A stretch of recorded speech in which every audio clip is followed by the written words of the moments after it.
Happy New Year to all. And you may have noticed that the year began on a difficult note due to not one but two major events featuring violence. This, in astrology terms, links to the Mars-Pluto opposition due to the violent nature of those two planets. And on top of that, Mars is in a condition known as out of bounds, which increases the energy of the planet, and it is like this until April or so, which means that we could see more violence for sure, there's no question, although to be fair, it's when Mars opposes Pluto that it's most intense, and we won't see that again until the second half of April, and it's brief, 2, 3, 4 days, then it moves through just like it did this time. But other than that, this period we're in right now, in the early part of the month, does feel like the calm before the storm. If we look at the inauguration of the next president and the fact that by the time we get into the third week of January, Mars is by then back in Cancer. In fact, it retrogrades into Cancer this Monday, and it'll be in Cancer all the way until mid-April. It goes back, and goes direct in Cancer in late February, and then is in that sign until late April, or mid-April, I should say. And so, calm before the storm relates to the fact that we are very likely to see a flurry of activity on the government level pretty soon after inauguration, probably by the following week.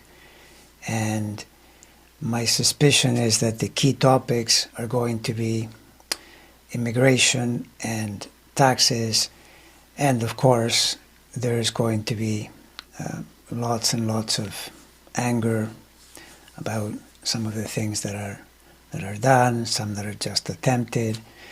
And I would say that if we're looking for a silver lining in all of this, it would be that on the one hand we have the House Speaker who survived literally being thrown out before the new administration is sworn in. He didn't make it through, but he does have to go through Saturn energy at the end of this month and the first week of next month. Now, I think he'll probably get through because he has a pretty good Saturn in his natal chart, but Saturn is Saturn. It'll always challenge you. So the last week of this month, first week of next month is pretty tough as Saturn conjoins his Venus. At minimum, he's going to be incredibly busy and pressured. And the other thing to remember, to the extent that you feel discouraged about what is going on, is that for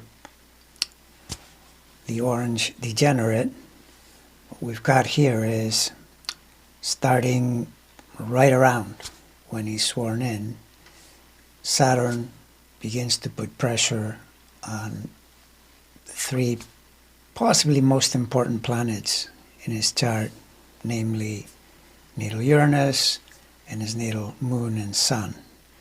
This is by way of a square from a part of the chart that is anywhere from difficult to extremely difficult and even dangerous and lethal. So it's one thing to say that this is going to put serious restraints, serious blockages on what he's trying to do, particularly during this period.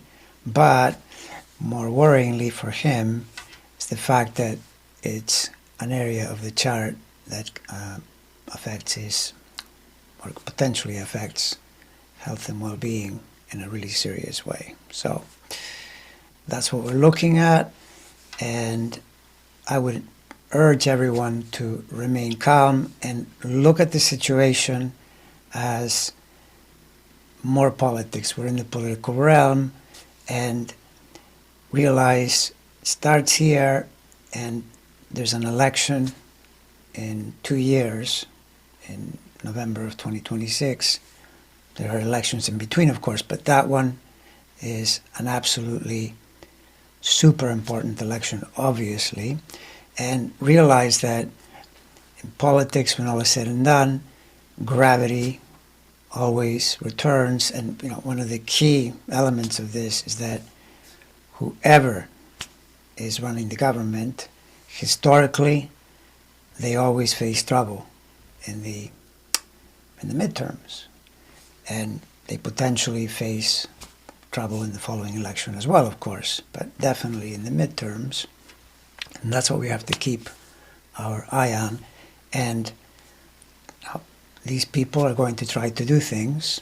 They'll accomplish some, others they won't accomplish. In fact, my sense is that they are going to accomplish far less than they're setting out to accomplish, but I'm sure enough to annoy and anger a lot of people.